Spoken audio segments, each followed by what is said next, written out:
Hi students, welcome back to our EVS class. Today we are going to learn about migratory birds in Kerala. Are all birds seen during all seasons? No.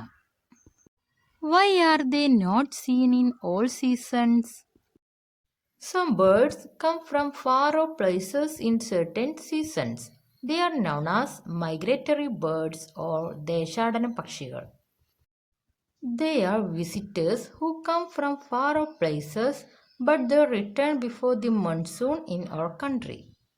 They fly hundreds and thousands of kilometers to find the best ecological conditions and habitats for feeding, breeding, and raising their youngs.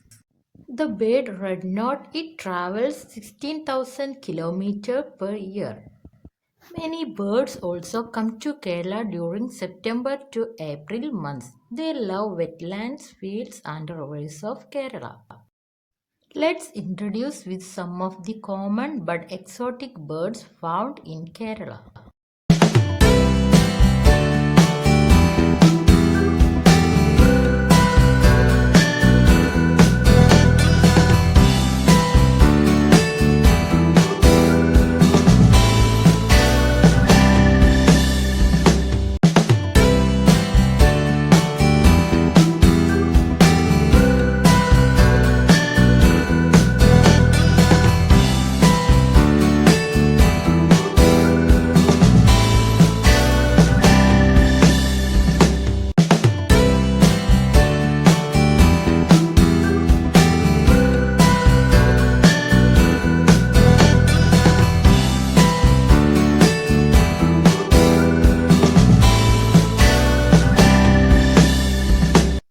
Okay, thank you.